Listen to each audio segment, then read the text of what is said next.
don't do anything before you know who your market is.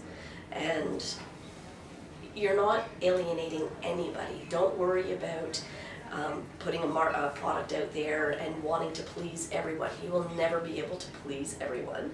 Not everybody eats McDonald's, not everybody buys Starbucks, you know, and they understand their market really, really well, and they continuously sell to their market in the terms of millions and billions of dollars a year. So don't do anything until you clearly define who it is that you want to sell to, and make sure that that same market is willing to buy from you.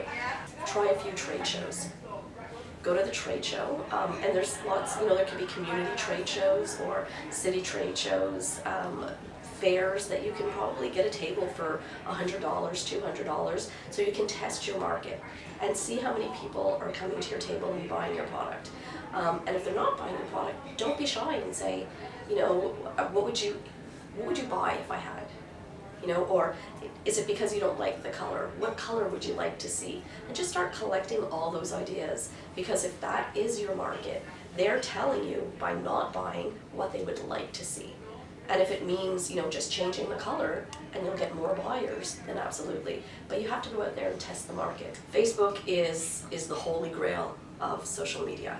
It is where there's now 1.25 billion people. It grows at the rate of 33,000 new users an hour. So that's crazy, right? In the time that we're sitting here together, it's probably growing 10,000 users. So a lot of small businesses don't yet have a website, but they have a Facebook page. And on Facebook, which is a free tool, you can sell from Facebook. You can promote your ideas from Facebook.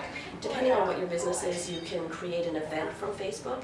But the bottom line is, do you want to start your business, or if you wanted to open a store, would you open it in the middle of nowhere or in a shopping center where you already have traffic? And Facebook provides that. Facebook provides a lot of traffic that will learn about your business, where you get exposure, and you also test your market. You find your market and you test to see if the products that you're selling are really what people want to buy. We're never, ever going to be able to, wake up one morning and say, oh, I know exactly who my market is. But if you can somehow define it, then once you know who your target market is, be present where they are. So if you are selling to Aboriginal women, go to Aboriginal conferences and go around, talk about your products, network, don't be shy. Unfortunately, if you're shy, bring a friend who's not shy, who can talk about your market, or talk about your product to your market, because you don't want to be that best kept secret at home where nobody knows about you. Because I think the world has something to benefit from our gifts and what we want to share with the world.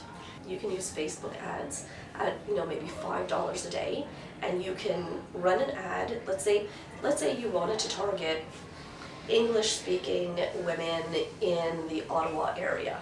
And then you think, well, maybe they're actually French-speaking, or maybe they're 20 to 30-year-olds, or maybe they're 40 to 50-year-olds. Maybe they're Aboriginal. Or maybe they're what? They're Aboriginal. Aboriginal women, right? So you're not quite sure. Facebook has been collecting data. Facebook just turned 10. They have been collecting our likes, our dislikes, our comments for 10 years. They know everything about us. And as a marketer, that is a dream come true, because that means we know everything about everyone who's online.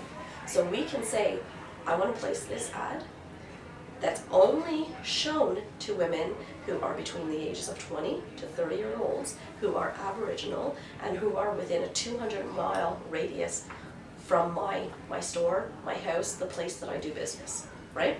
And then you do another ad that's women between the ages of 30 and 40, and then women between the ages of 50 and 60. And then you'll see who's clicking on those ads.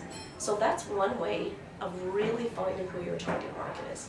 When you're setting up a business, as you know, it takes time before you start reaping the rewards of this business. Setting yourself up online and doing any kind of marketing also takes that commitment and that devotion to setting yourself up properly online, on Facebook, on Pinterest, on any other social tools that you find beneficial to your business.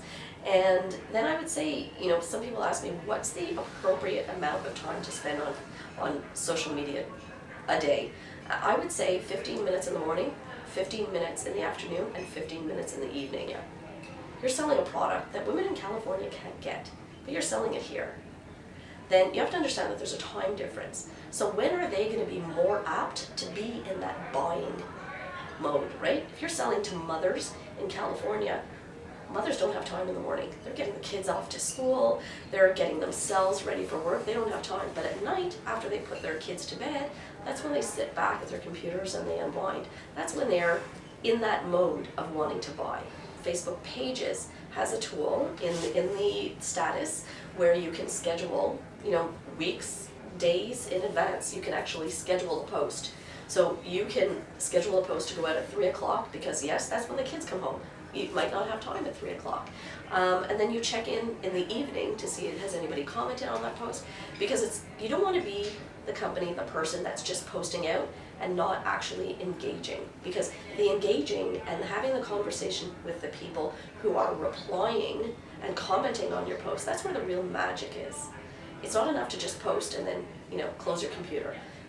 You want to start those conversations with your market to understand, again, am I producing what you want? And if not, tell me what you want. I'm open.